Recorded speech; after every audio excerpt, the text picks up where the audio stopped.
vamos lá, né? Perguntou isso, eu não Ó, respondo, tá vendo? historicamente, João veio abrir o caminho para o Senhor. Antigamente, o arauto era enviado pelos reis à frente para anunciar a chegada. É uma personagem importante porque João anuncia como alguém que viu, como testemunha, a chegada de Jesus.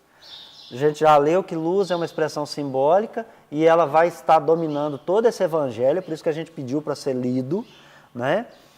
Assim como a expressão vida. Vida também vai ser muito utilizado, assim como a expressão mundo. O anúncio era que esta luz, que é vida para os homens, chega ao mundo por uma revelação especial. A luz chega se revelando de modo muito especial. Então, essa passagem de Jesus, ela como aqui, né, nós vamos dizer assim, luz, palavra que se conecta com alegria, bênção, vida. E o que é o contrário? Treva, né? Tristeza, adversidade e morte. O conhecimento, a sabedoria e o amor que é trazido, essa vida que Jesus traz, está em contraposição com tudo que está no mundo, que é material, que é o sofrimento. Para mim é uma adversidade, é uma coisa ruim, eu conviver com aquela criatura que me causa espécie. Eu não aguento. Não é? Significa também, luz significa a presença de Deus. Toda hora que você é luz, de alguma maneira, porque a gente quer ensinar, mas não quer aprender. A gente lê, quer passar a mensagem no WhatsApp, mas não quer praticar ela. Então não adianta nada passar a mensagem para mim se você não faz aquilo que você está mostrando lá. E outra coisa, vamos parar de ser hipócrita. Todo mundo sabe o que o outro está fazendo. E se pensamento é forma criadora, quando você pensa aí numa coisa que você faz, eu capto aquela mensagem se eu estiver na mesma sintonia que você. Então, quando eu sou ruim, alguém que está ruim, que é ruim, aqui na mesa capta a minha ruindade? Pensamento é comunicação, fios, geradores, né? Lembra? De lá no Pensamento e Vida, falando sobre o pensamento, o que ele é, como é que se comunica, como é que a gente entra em sintonia. E aí está no Salmo 27:1, Isaías 9:2, lá na segunda epístola aos Coríntios, né? E também deixa eu usar isso, mas a gente explica, um dualismo ético, uma briga ética. Nós temos, tanto nas Escrituras quanto no Evangelho, uma briga entre luz e trevas que significa bem e mal. Luz o bem, treva o mal.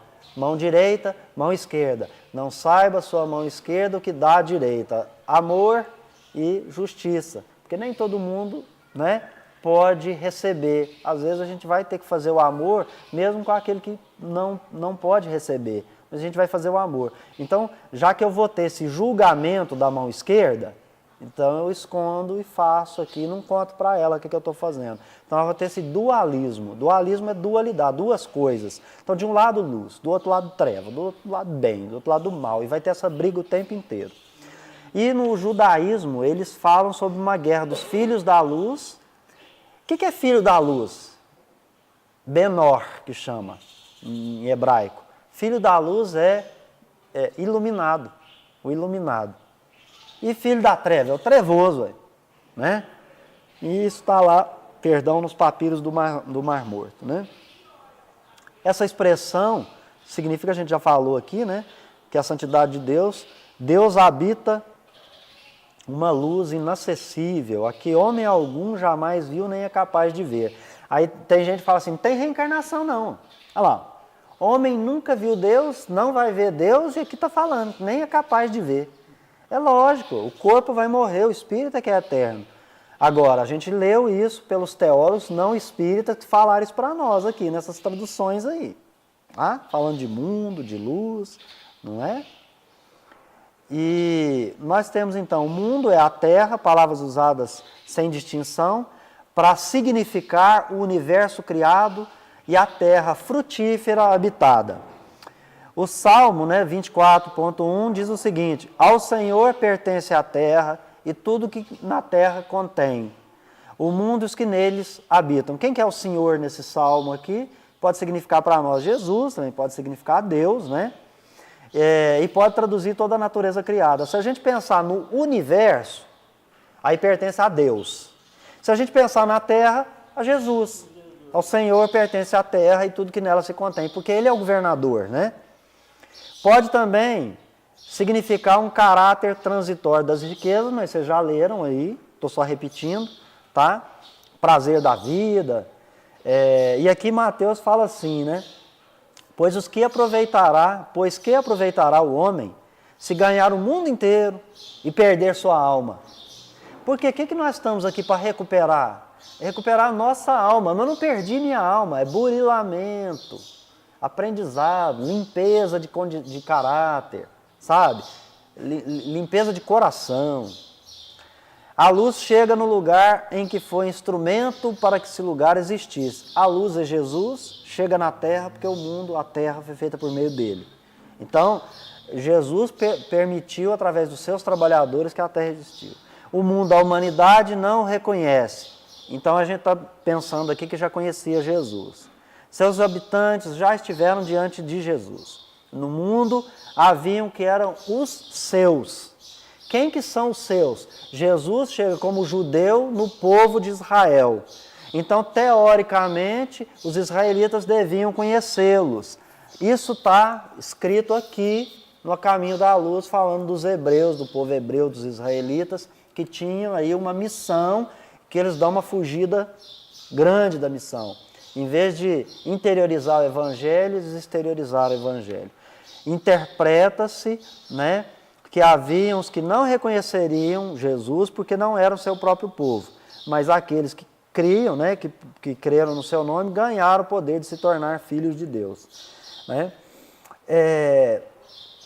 Para a gente reconhecer Jesus, precisa estar em comunhão com Ele. Como é que eu estou em comunhão com Jesus? Com sua obra, com o seu Evangelho, com a sua palavra, com a sua mensagem. Mas eu vou estar em comunhão com ela, praticando ela, exercitando ela. Essa é a grande questão, que não é difícil. É desapego, Você acha difícil é porque você gosta muito e não quer se liberar dessa vontade. Mas na hora que você fala não, fala não. Nós não temos aí o veganismo hoje? Os veganos são que estão dizendo não para uma série de coisas. Tem vida. Matou? Não vou usar, não vou comer, porque eu respeito a vida. É Jesus trabalhando na terra? É chegada a hora? Chegou o momento?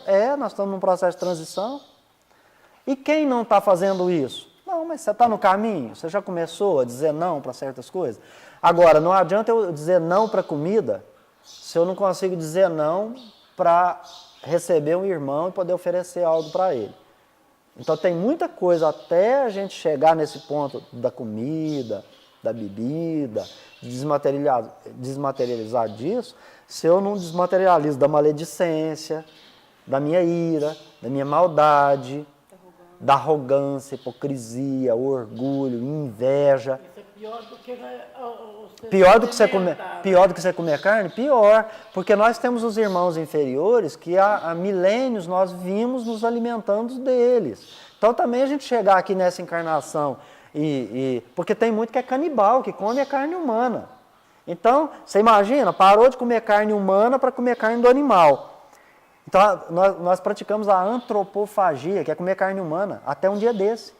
Agora que a gente está desmaterializando. Então nós estamos comendo carne do animal. Mas nós precisamos também parar de comer a carne do animal.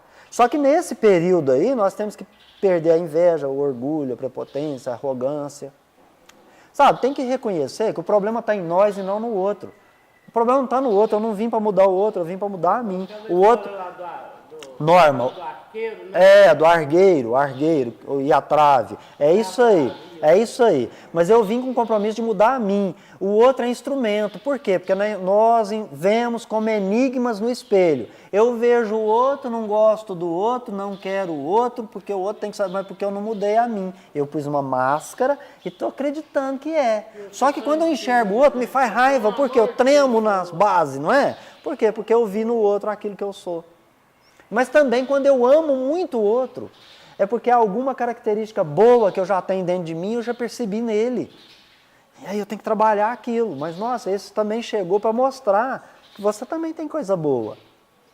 Então vamos lá. Agora vamos pensar juntos. Convite para reflexão.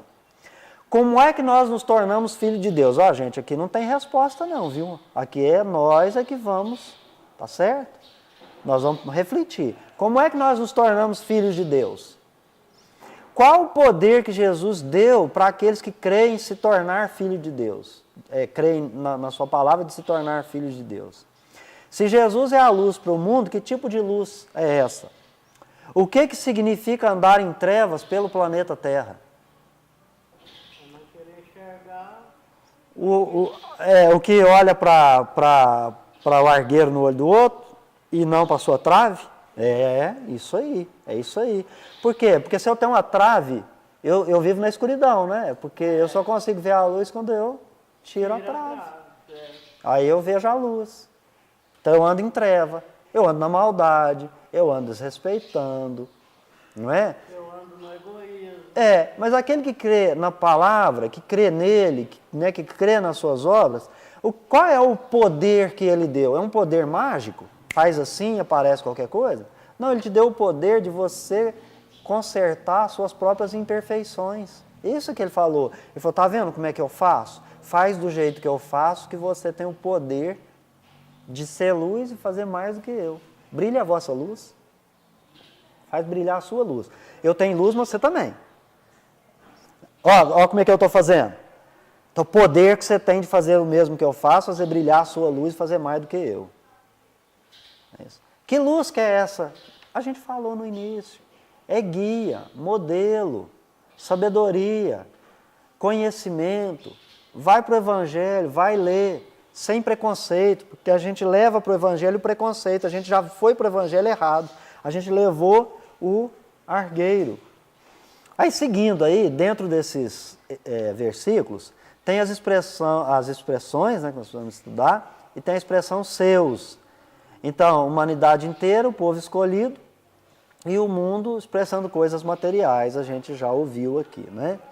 Mas agora vamos pegar um aspecto que a gente não leu, e que está na história de João Batista, né? O João Batista chega e vai experimentar uma situação. Com quem que ele convive, Norma? João Batista é a figura do profeta de fala franca e fala áspera. Ele não tem no seu diálogo, discurso, o amor que Jesus tem. Ele não fala em parábola. Ele fala assim, arrependei-vos que é chegado o reino dos céus. E ele fala assim, arrependei-vos por quê? Porque você é mau, você é ruim, só está fazendo coisas ruins, então arrepende agora, porque chegou o reino de Deus e está aí do seu ladinho. Mas ele fala isso como? Afogando os outros na água. Ué. E ele chega para andar no deserto. Num deserto, é um deserto mesmo, ele chega no deserto do coração humano, que é árido, cheio de pedra, sabe? E precisava chegar um cara daquele jeito. Não tinha como mandar um espírito puro e tranquilo. Por quê? Porque quando chegou Jesus, eles crucificaram. O áspero, o profeta áspero, duro, eles cortaram a cabeça. A gente não quer ouvir a palavra de Deus, a gente não quer ouvir a verdade, essa é a questão. Só que eu não tenho capacidade de dizer verdade para nenhum de nós aqui. Eu não tenho, a verdade está com Jesus, ele é a verdade. Eu não. Eu vou interpretar e vou aplicar de acordo com a minha inferioridade na minha vida. Por isso que eu vou tentar exemplificar do meu modo, aquilo que eu consigo enxergar e eu consigo aplicar. Se você errar também, não precisa ficar com sentimento de culpa, não negativo. Por quê? Nós só vamos retardar, vai retardar o processo evolutivo.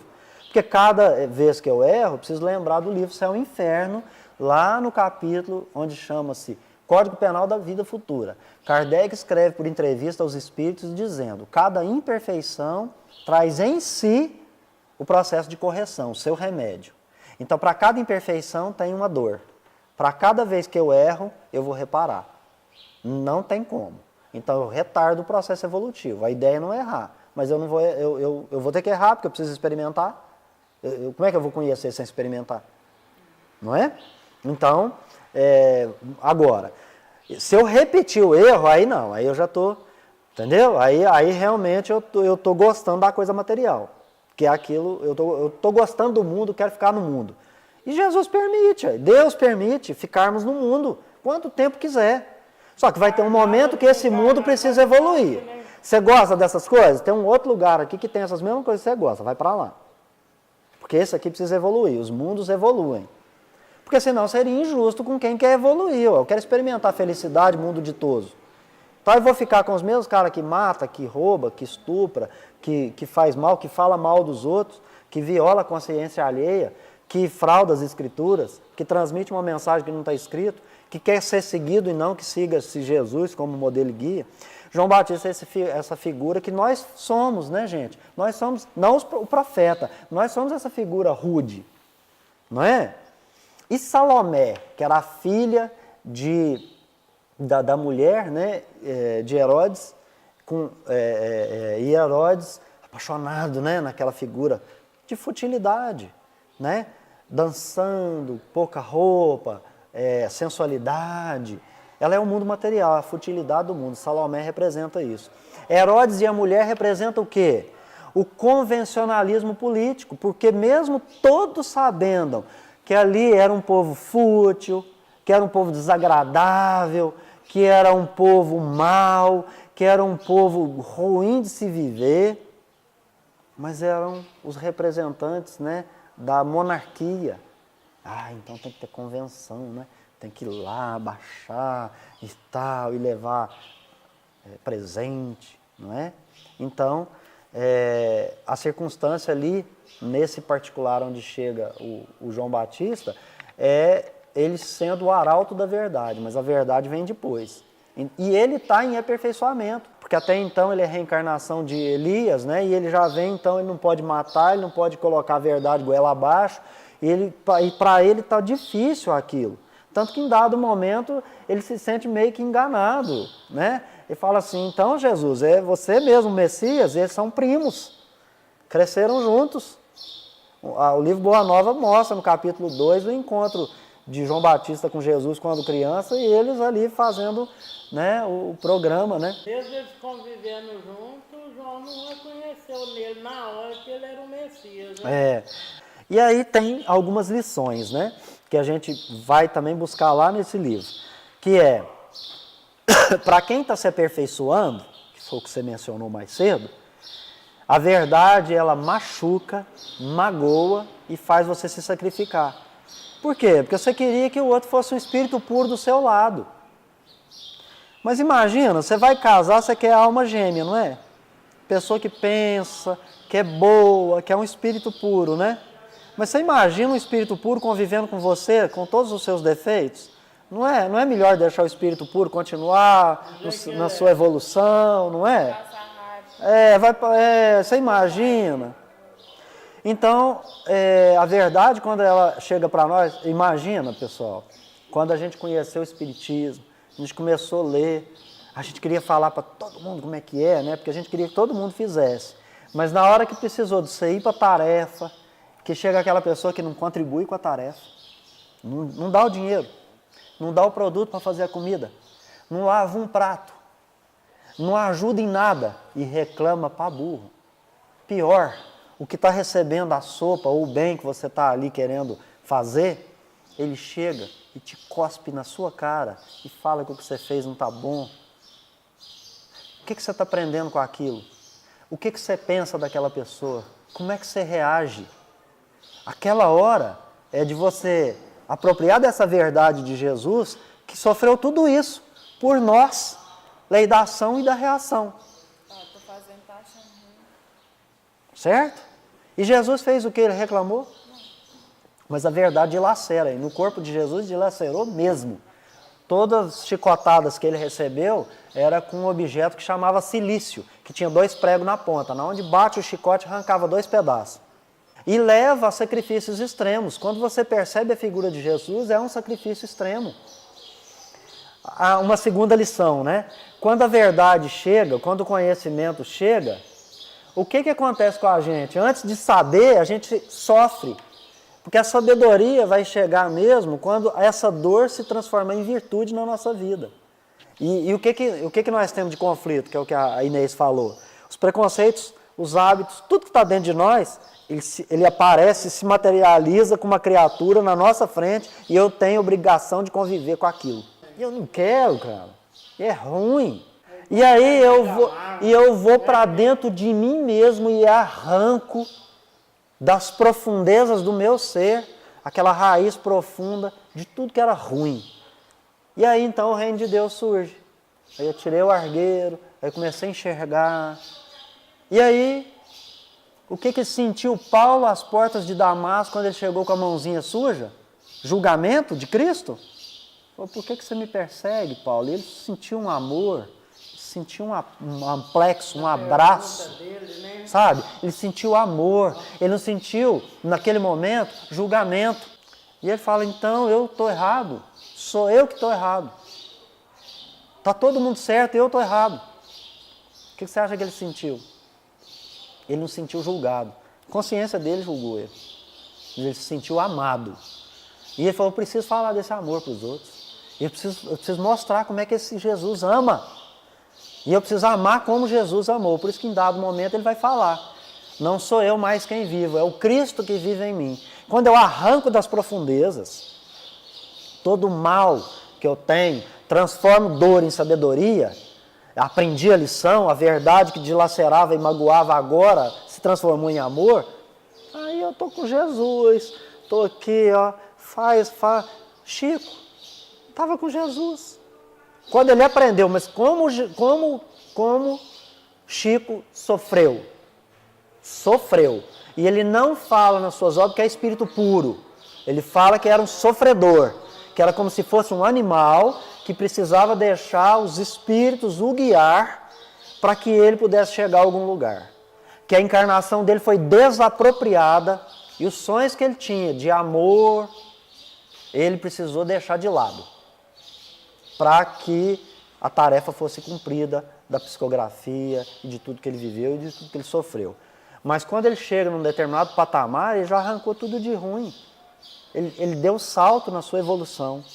E assim, então, nós aprendemos que para amar espontaneamente, eu preciso de uma disciplina. Por isso que Emmanuel falou para Chico. 3 coisas que você precisa. Disciplina, disciplina e disciplina. Por quê? Porque para amar espontaneamente, eu preciso ter disciplina primeiro, eu preciso habituar. Você precisa habituar a conviver. Se você não conviver com essas criaturas do seu lado, você não vai aprender a amá-las. Quando você não ligar mais para o que está fazendo, aí você tirou das profundezas aquilo que estava te incomodando. Mas você não tirou dele, você tirou de você. Quando você tira seu preconceito, você convive com todo mundo. Né? E aí nós chegamos num texto que está escrito aqui, ó, gente. É um cristão evangélico que escreveu isso aqui, também não é espírita. Mas olha o que ele escreveu para nós. Seja qual for a medida de verdade que os homens e mulheres de todas as épocas captaram, ela proveio desta fonte. Sócrates e os estoicos e outros que viveram em conformidade com a razão correta, na verdade eram, apesar de inconscientemente, dirigidos pelo Cristo pré-existente. Não é um espírita que falou isso aqui, que o Cristo existia antes de ter encarnado na Terra, que Jesus já era o Espírito da verdade, como o conhecemos no Espiritismo. Ele é a fonte da sabedoria que nós podemos atingir no planeta Terra. Não espere mais que Jesus em sabedoria.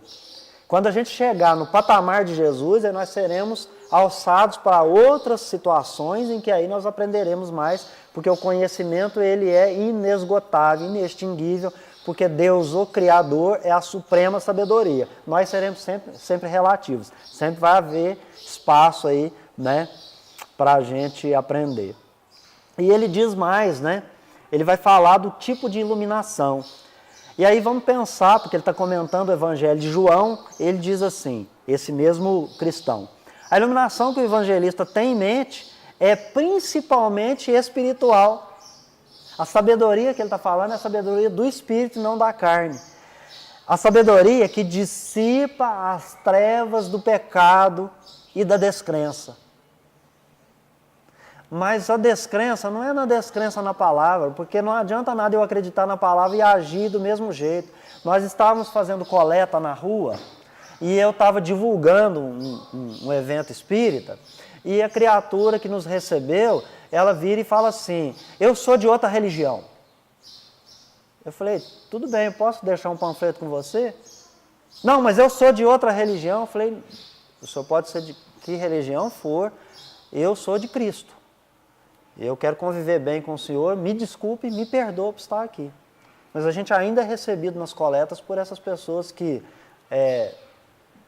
por conta da sua visão, faz asepsia. E Cristo, que diz que é defendido por essas outras filosofias e religiões, nunca pregou isso. Ele nunca pregou isso. Ele nunca pregou preconceito. Ele não pregou dissidência. Ele pregou amor. Ele pregou receber todos. Crer na palavra não é ser religioso do jeito que o outro é, não. Eu posso crer na palavra de Jesus e ser espírita que eu sou, o outro evangélico, o outro da Umbanda, o outro protestante, o outro judeu. Ele não está falando de ser religioso no sentido da religião, que é uma organização terrestre. De repente, a gente com esse grupo aqui resolve criar uma religião. Vai lá, coloca um CNPJ, cria uma igreja, fala lá, a Lara vai ser a nossa pessoa sagrada, nós vamos arrumar uma roupa sagrada, vai ser a camiseta do instituto, não é isso? Ah, nós vamos pegar o livro sagrado, vai ser o Consolador aqui, do Emmanuel, ou vai ser o dicionário, né? Ah, nós vamos ter uma cadeira sagrada para sentar, porque isso é a religião humana. Essa é a religião humana. A do Cristo não pregou nada disso. Só que o Espiritismo ele não procura prosélito. Vem para a minha religião, que a minha religião é melhor. Porque ele tem um aspecto religioso. O que a gente quer é que seja praticada uma filosofia, a filosofia da caridade, como a entende Jesus. Perdão das ofensas, indulgência com imperfeição de qualquer um, que é o outro, alheia. Isso é bom com todos. Porque a gente fala isso aqui, vai para casa, está passando alguém na rua e a gente não quer ser bom com ele. Bate na nossa porta e a gente não quer ser bom. Porque ser bom é ser bom. Quando a gente receber com qualquer nível de preconceito, você não foi bom. Você não foi caridoso, como entende Jesus a caridade. Aqui, ele diz assim, existem pessoas que preferem trevas. Tem pessoa que prefere ser ignorante, né? Permanece em trevas não é porque faltou iluminação, mas porque deliberadamente eu não quero conhecer. Jesus chega com a mensagem, eu não quero conhecer, mas eu já ouvi de espírita que não quer participar de estudo porque vai atrair responsabilidade. E vai mesmo, porque vai doer, né? Vai doer, vai dilacerar, vai magoar, vai colocar na tua cara tudo que você faz de errado, mas não é o outro que vai falar, não. Eu vou começar a ler e falar assim, igual eu li o Evangelho, escreveram para mim, né? Você estava pensando em mim quando escreveu isso aqui? Mas não era a parte boa, não. A parte boa eu falava assim, bom, essa aqui não pensou em mim. Era a parte mesmo de falar assim, rapaz, né? Porque a gente vai falando assim, nossa, isso é comigo, ele está falando para mim, né? É mais ou menos isso. E mas na hora que você fala assim, não, eu quero aprender, vou aprender. Né? Tem horas na vida da gente que dá vontade de ser igual, você falou agora mesmo, me fugiu o nome, lá de você ser rude, ajudar. Ser o João Batista, né? Ser rude e... Só que você sabe que se você for dessa forma vai te doer. Não sabe o que compensa você passar por uma dor dessa pra mostrar a verdade pro outro. Não é mudar. Moldar. Mas aí que chega a questão que a gente falava aqui. O compromisso é mudar interiormente. Sim. O compromisso é cada um assumir um compromisso no plano espiritual de mudar um na terra, de mudar a si mesmo.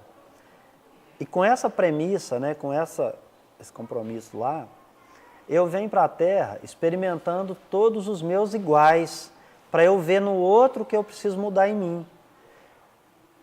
Aí eu vejo no outro que eu preciso mudar em mim. E eu fui por sintonia e preferência. Porque a gente estuda no Espiritismo, sintonia e preferência e reclama de Deus porque que encarnou naquela família. Porque que foi levado para conviver com aquele A, com aquele B. Por quê? Porque você é igual àquele A, àquele B. Porque nós nos reunimos na faixa evolutiva por sintonia e preferência. Você não aceita que dói menos. Não adianta você querer ir para um lugar que só tem espírito puro. Você vai quando você for espírito puro. Enquanto não for, vai conviver naquela faixa vibratória. Gente, é claro que nós vamos ter os irmãos que são levados para alguns lugares já para poder auxiliar no processo. Mas só que é da mesma frequência, um pouquinho mais. Então tem coisa que eu já melhorei, tem coisa que eu não, né? Então tá lá naquele alto e baixo ali, mas, gente, tá na mesma faixa lá da questão 100 de O Livro dos Espíritos. Agora, olha que interessante. Nós estamos trabalhando com revelação, com tirar o véu. Essa revelação divina, ela é visível em todo o universo, não tem invisível. O que está sendo revelado para nós está em todo o universo. Está em mim, em você, na árvore, nos passarinhos que passaram aqui, com a mensagem que queriam dar. É lindinho. Então a revelação ela está visível. A gente não vê por quê? Não tem olhos de? E não escuta por quê? E o que Jesus pediu? Jesus falou assim, presta atenção. Nós estamos numa via, uma jornada, tem placa, tem sinalização. Presta atenção no sinal.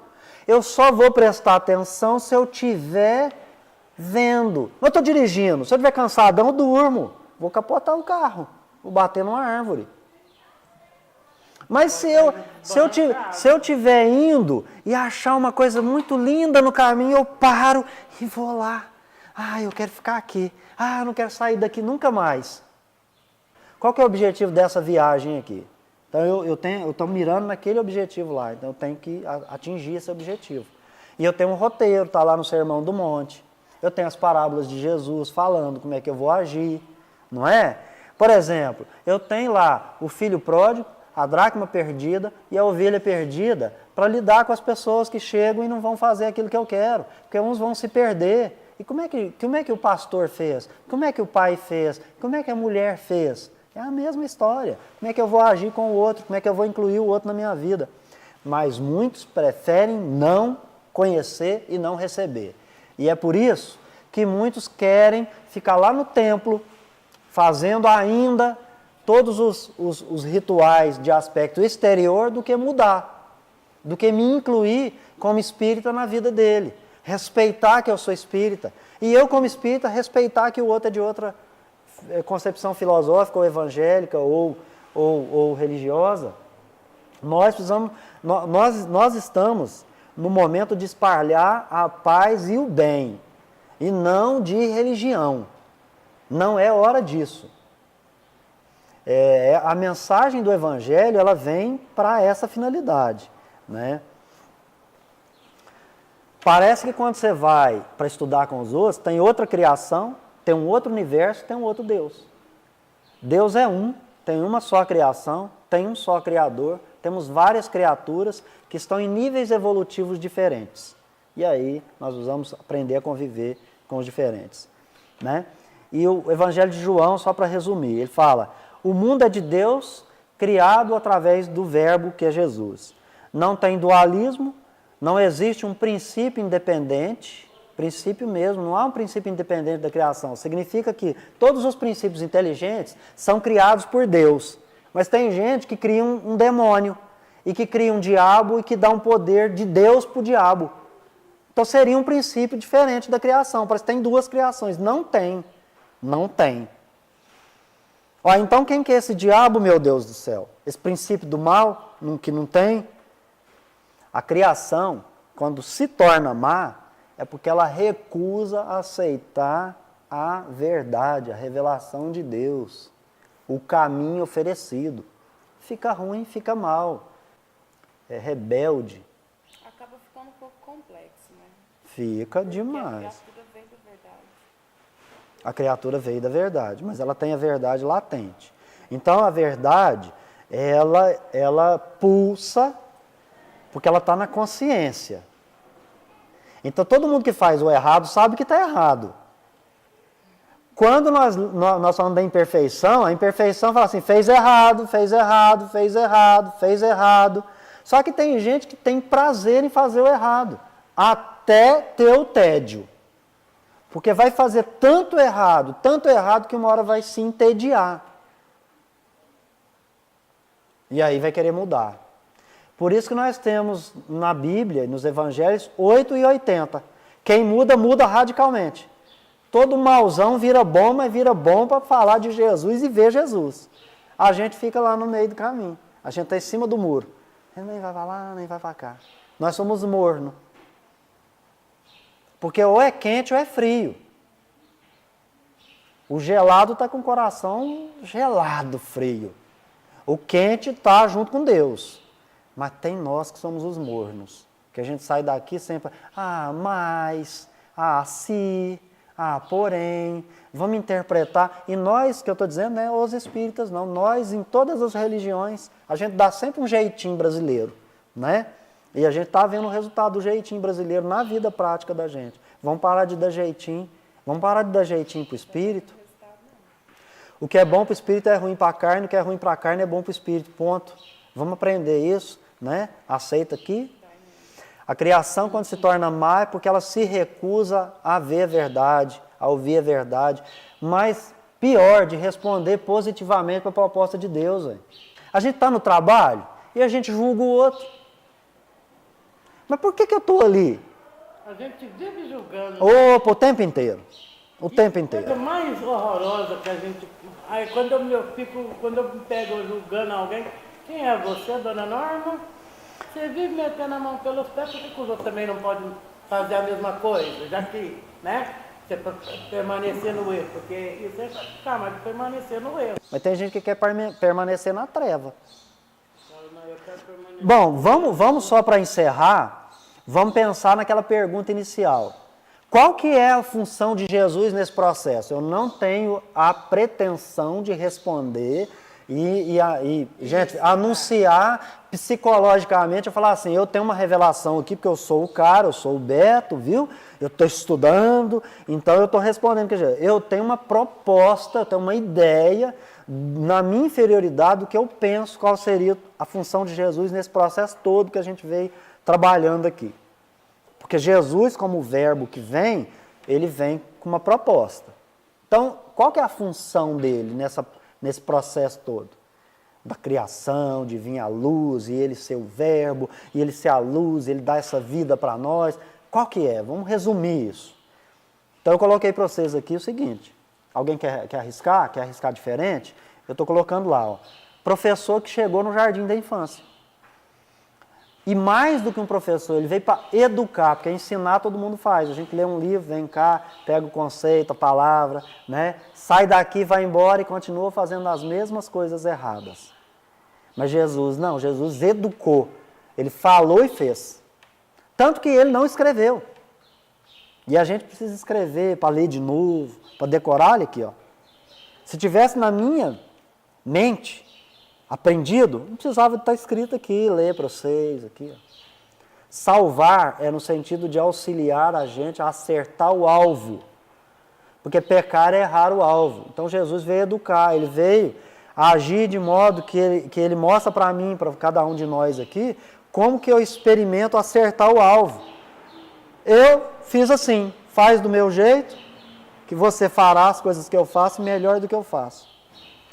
Desde que Deus criou o mundo, suas qualidades invisíveis, tanto seu poder eterno como sua natureza divina, têm sido vistos claramente.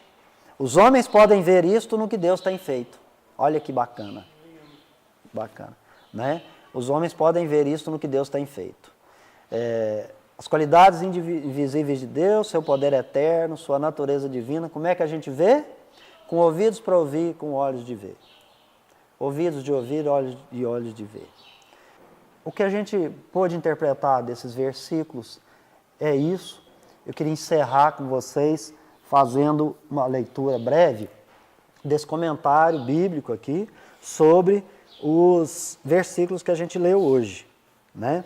Então, o Craig S. Skinner diz o seguinte: afirma a tradição judaica que Deus oferecera a lei a todas as 70 nações no Monte Sinai, mas lamentou que houvessem todas optado pela rejeição de sua palavra. Somente Israel a aceitaram. Da mesma forma, o mundo da época de João falhou em reconhecer a palavra de Deus entre o povo.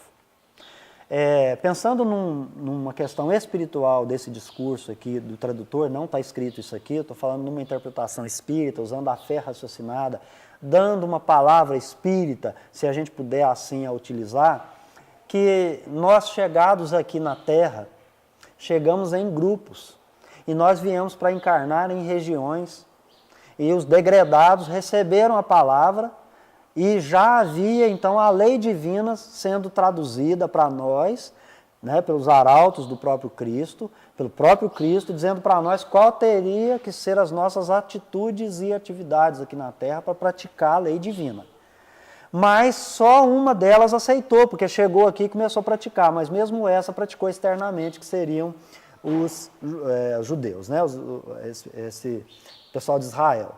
Né? Eu estou buscando aqui no caminho da luz. Né? Aí continua. Aqui Jesus rompe com a imagem da tradição judaica, segundo a qual somente Israel, entre todas as nações, receberá a lei. Os judeus esperavam que os fiéis de Israel, pela mesma forma, aceitassem a revelação quando Deus lhes desse nova lei no final dos tempos. Né? Então aí ele vai citar Jeremias e etc. Né? E por fim, ele vai lá para o versículo 12, né, e comenta: a ênfase, por conseguinte, não recai na descendência ética, mas no renascimento espiritual. Para informação mais detalhadas, o judaísmo ouviria a linguagem do renascimento. Então, traduzindo em miúdos aqui, né, para a gente compreender. Os judeus, os israelitas, sabem tudo que o Espiritismo prega hoje. Então, lá naquele tempo, eles já sabiam que ia receber uma palavra para transformação espiritual e não material. Mas muitos erraram e ficaram na questão exterior. E também achavam que só seria aquele povo eleito e eles pregavam isso. E quando você vai ver do próprio trabalho de Paulo, que ele vai falar para os gentios, etc. E aqui nesse evangelho vai anunciar isso. Para todos os que creem e praticam a palavra do Cristo, ele vai dar o poder de ser filho de Deus. O que é ser filho de Deus? Ben-Or, filho de Deus, é o divino, se divinizar. Mas eu só posso ser divino, divinizar, se eu pratico a lei de Deus na minha vida. É isso que ele falou. A gente encerra por aqui, passo a palavra se vocês quiserem se manifestar, se não, pelo adiantado da hora, né? Hoje foi muito boa a participação e a gente só tem a agradecer. Alguém quer fazer um comentário? E quando vem na Terra uma criança defeituosa, o que quer dizer? Então, nós aprendemos no Espiritismo que toda imperfeição que temos, seja de caráter ou física, ela advém das encarnações anteriores. Como existe o planejamento reencarnatório, e para alguns espíritos é oportunizado interferir, falar. Né? Aonde que eu estou lendo isso? Lá no capítulo 13 do Missionários da Luz, encarnação do Segismundo. Então, nós aprendemos que alguns espíritos têm a possibilidade de interferir e pedir certas situações encarnatórias, mesmo fisicamente. Outros não podem, porque compulsoriamente virá para sofrer na carne uma imperfeição por conta dele já estar tendo prazer no mal há muito tempo. Então, pode ter essas situações. E o que nós aprendemos? Nós aprendemos. Jesus, no seu discurso aqui no Evangelho, diz assim: quando o seu olho te trai, quando o seu braço te trai, um órgão seu te trai, é melhor entrar na vida sem eles do que ser perdido por eles novamente e ser amarrado, atado, mãos e pernas e ser jogado na treva exterior. Vamos traduzir em miúdos? Se eu era um cara invejoso, ou se o meu olhar sempre me fez perder, por quê? Eu olhava para a mulher do outro, eu queria a mulher do outro, eu olhava para o bem do outro, eu queria o bem do outro, o bem financeiro, o bem material. Então, o meu olho pode ter feito eu me perder no mundo. Então, agora eu quero vir cego. Meus braços, as minhas pernas, alguma imperfeição que eu venha, é para quê? Não porque aquilo me fez me perder, mas que eu vou me concentrar em ter que fazer coisas bem feitas por conta de ter vindo com aquela imperfeição, e aí eu não penso naquelas outras coisas que eu tinha pendores. Vamos supor aqui que eu tinha um pendor para o sexo, ficava desvairado pelo sexo, sensualidade. Então, às vezes, eu venho com uma imperfeição física para não ficar pensando muito naquela questão sexual. E outras. Então, as imperfeições, tanto nas crianças quanto nos adultos, em algum momento, sofrer um AVC, qualquer coisa, é alguma questão relacionada com reencarnação ou também prova que eu quero enfrentar. Eu quero enfrentar essa prova agora da ausência desse tipo de faculdade, dessa dificuldade. Então, não é uma resposta como muitos querem dar. Receita de bolo. Faz assim que vai sair um bolo bacana. 1 mais 1 é 2. Não tem. O que eu quero te dizer é que são várias situações. Investigue os seus pendores, conheça-te a ti mesmo, questão 919, que você, como tem a lei gravada na sua consciência, saberá o que aquilo pode significar. Então, tanto para as crianças, tanto quanto para as famílias, quanto para as pessoas. Mas o conheça-te a ti mesmo. Fico querendo saber por que o outro tem aquela imperfeição, não. Não é dado para nós essa revelação. Nós não precisamos disso. O poder divino se revela a todo momento quando eu quero ter olhos de ver e ouvidos de ouvir. Se a gente quiser, nós vamos poder utilizá-la da melhor maneira possível a nosso benefício. Se eu não quiser, eu sou aquele que prefere viver na treva, né? Basicamente é isso. Amado Mestre Jesus, te agradecemos pelo encontro de hoje.